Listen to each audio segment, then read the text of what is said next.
Hi hi hi అండి. మా చోడవరం గ్రామానికి దగ్గరలో ఉన్న మరొక శివాలయం ముద్దుర్తి శివాలయం అనమాట. ఇక్కడ స్నానం చేయడానికి కూడా అవైలబిలిటీ ఉంది. సో మేము కూడా వచ్చేసాము.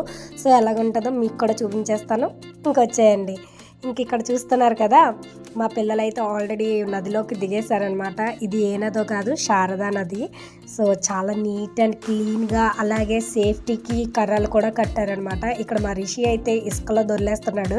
సో ఇంకా బొబ్బు కూడా అయితే వాడిని కాయడం చచ్చిపోతున్నాం, కాయలేక ఒక్కొక్కరు తప్పితే ఒకరు పట్టుకునే ఉంటున్నాము. వాడిని చూస్తున్నారు కదా ఎలా ఉందో. ఇదిగో చూస్తున్నారు కదా, అది శివాలయం. ఇక్కడ చుట్టూ కొండలు, ఊరు చుట్టూ కొండలు, అలాగే మధ్యలో నది, ఇటు శివాలయం. చాలా అంటే చాలా బాగుంది నిజంగా. చూడగానే నాకైతే చాలా బాగా నచ్చేసింది. ఇంతకీ మేము ఎందుకు వచ్చామంటే శివరాత్రి కూడా ఈరోజే అనమాట. సో అందుకే శివాలయానికి వచ్చాము. దాంతోపాటు ఇంకొక స్పెషల్ రీజన్ కూడా ఉంది.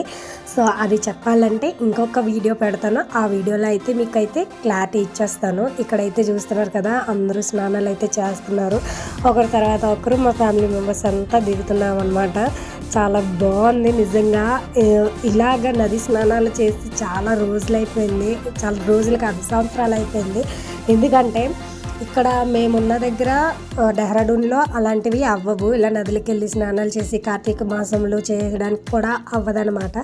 సో అందుకనే ఇలాగా వచ్చి చేయడం కూడా చాలా బాగా అనిపించింది. ఇంకా మా ఊర్లో కూడా ఇలాగా కార్తీక మాసంలో ఇంటి దగ్గర ఉన్నా సరే ఇలా గుడికి వెళ్ళి ఇలా నది స్నానాలు చేసి కార్తీక దీపాలు వదిలి చేసే అంత టైం కూడా ఉండదు. అలాగే ప్లస్ అక్కడ ఎక్కడ నది కూడా లేదు. సో అందుకనే ఇక్కడ దీన్ని చూడగానే నాకైతే నా చిన్ననాటి జ్ఞాపకాలు అయితే గుర్తొచ్చేసాయి. చిన్ననాటి జ్ఞాపకాలు అంటే ఏంటో కాదు, ఇలాగ అప్పట్లో ఇవన్నీ చేసేవాళ్ళమి. కానీ ఇప్పుడైతే ఈ నదిలో ఎండిపోవడం అవన్నీ రావడం వల్ల అసలు ఏమి అవ్వట్లేదు అనమాట. కానీ ఇప్పుడు అలా కాదు. ఈసారి అయితే మంచిగా ఎంజాయ్ చేసాము.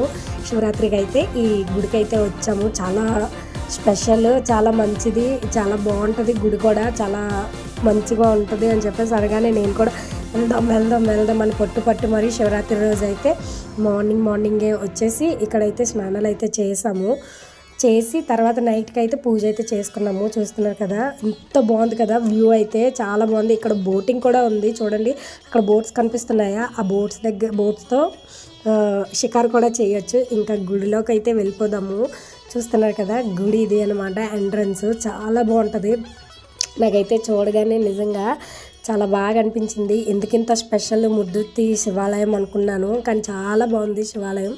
చూస్తున్నారు కదా, ఇక్కడైతే ఈ నాగేంద్ర స్వామి మొత్తం అందరినీ రావి చెట్టు చుట్టూ పెట్టారు. చాలా బాగుంది. ఇంకా ఇక్కడైతే చూడండి కొండలు ఎంత నీట్గా క్లీన్గా, నిజంగా ఫొటోస్లోని సీనరీస్లోని చూస్తాం కదా, సేమ్ అట్లా ఉందన్నమాట. చాలా బాగా నచ్చింది నాకైతే.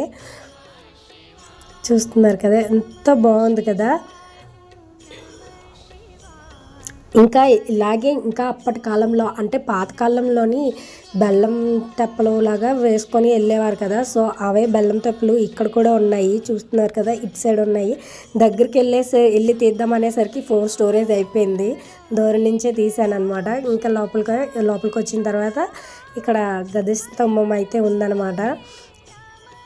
నిజంగా చాలా బాగుంది గుడి అయితే, నాకు బాగా నచ్చింది. లోపల కన్నా బయట వ్యూ చాలా అంటే చాలా బాగుంది. ఇంక దీంతోపాటు మా పిల్లలు అయితే ఫుల్గా ఆడుకోవడం స్టార్ట్ చేశారు.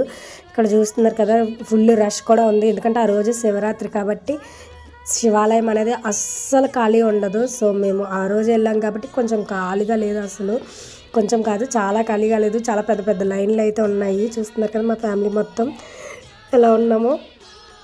స్నానాలు చేసి ఇంకా గుళ్ళోకి అయితే దర్శనం చేసుకుందామని వెళ్ళిపోయాము. ఇక్కడ మా రిషి కాదు, మా బొబ్బు అయితే చూడండి ఎంత చిత్రీబలు చేస్తాడో. ఇంకా లోపలికి వచ్చి శివుని దర్శించుకొని ఇంకా ప్రసాదం తీసుకొని బయటకు అయితే వచ్చేసాము. ఇలా అయితే మా ముద్దుర్తిలో ఉన్న, మా ఊరికి దగ్గరలో ఉన్న ముద్దుర్తి గ్రామంలో శివాలయం అయితే ఇట్లా ఉంటుంది అనమాట. సో మీకు ఎలా అనిపించిందో కామెంట్ చేయండి. నచ్చితే సబ్స్క్రైబ్ చేసుకోండి. మీరు కూడా వెళ్ళుంటే కామెంట్ చేసేయండి. ఇంకా నా ఛానల్ని సబ్స్క్రైబ్ చేసుకోకపోతే సబ్స్క్రైబ్ చేసుకోండి. ఆగండి. ఇంకా ఇక్కడ ఇంకొక గుడి అయితే ఉంది. దాని గురించి మీకు చెప్పడం మర్చిపోయాను, చెప్తాను. కానీ అది ఏంటంటే వీడియో ఉండదు, ఓన్లీ ఫొటోస్ ఉంటాయన్నమాట. ఎందుకంటే ఆ టైంకి చెప్పాను కదా, నా దగ్గర ఫోన్ స్టోరేజ్ అయిపోయిందని అందుకని ఫొటోస్ అయితే తీశాను. సో చూస్తున్నారు కదా, మేమంతా కలిసి ఫ్యామిలీ మొత్తం కలిసి ఈ గుడికి అయితే వచ్చాము. ఇంకా స్వామిని వీరభద్ర స్వామిని చూడండి మీరే ఎలా ఉన్నారో. చూస్తున్నారు కదా, చాలా బాగుంది. మీకు కూడా నచ్చితే ఒకసారి వెళ్ళి చూడండి. ఇంకా నా ఛానల్ని సబ్స్క్రైబ్ చేసుకోకపోతే ప్లీజ్ సబ్స్క్రైబ్ చేసుకోండి. ఇంతవరకు చూసినందుకు థ్యాంక్ యూ. ప్లీజ్ సబ్స్క్రైబ్ చేసుకోండి.